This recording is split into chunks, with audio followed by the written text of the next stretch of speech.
ঘুম মানুষের জীবনের একটি গুরুত্বপূর্ণ প্রয়োজন। সারাদিনের ক্লান্তি দূর করে শরীর ও মনকে সতেজ রাখতে ঘুমের বিকল্প নেই। ইসলামেও ঘুমকে আল্লাহর একটি বিশেষ নিয়ামত হিসেবে উল্লেখ করা হয়েছে। পবিত্র কুরআনে সূরা ফুরকানে আল্লাহ তাআলা বলেছেন, তিনি তোমাদের জন্য রাতকে আবরণ ও নিদ্রাকে আরামপ্রদ করেছেন এবং দিনকে করেছেন জাগ্রত থাকার সময়। বিস্তারিত ডেস্ক রিপোর্টে।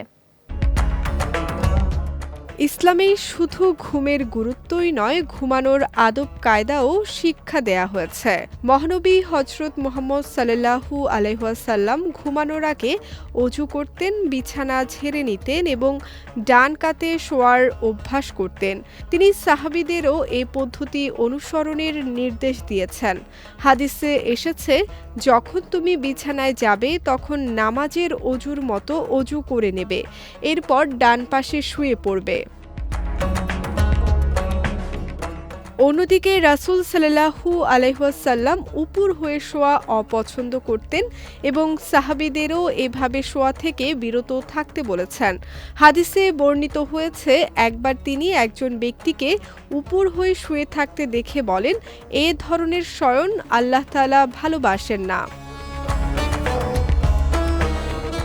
আরেক বর্ণনায় আবু যর গিফারি রাদিয়াল্লাহু তাআলা আনহু বলেন, রাসূল সাল্লাল্লাহু আলাইহি ওয়াসাল্লাম তাকে উপর হয়ে শুয়ে থাকতে দেখে বলেন, এমন ঘুম তো আল্লাহ ঘৃণা করেন। এছাড়া একটি হাদিসে উপর হয়ে শোয়াকে জাহান্নামীদের শয়ন বলেও উল্লেখ করা হয়েছে। আবু যর রাদিয়াল্লাহু তাআলা আনহু থেকে বর্ণিত, রাসূল সাল্লাল্লাহু আলাইহি ওয়াসাল্লাম তাকে উপর হয়ে শুয়ে থাকতে দেখে বলেন, এটা তো জাহান্নামের শয়ন। ইসলামী গবেষকদের মতে উপর হয়ে শোয়া সরাসরি হারাম নয়, তবে এটি মাকরুহ বা অপছন্দনীয়। তাই সুন্নতের অনুসরণে ডান কাতে শোয়ার অভ্যাস গড়ে তোলা উত্তম। এতে একদিকে যেমন রাসূল সাল্লাল্লাহু আলাইহি ওয়াসাল্লামের আদর্শ অনুসরণ করা হয়, অন্যদিকে ঘুমও ইবাদতের মর্যাদা লাভ করে।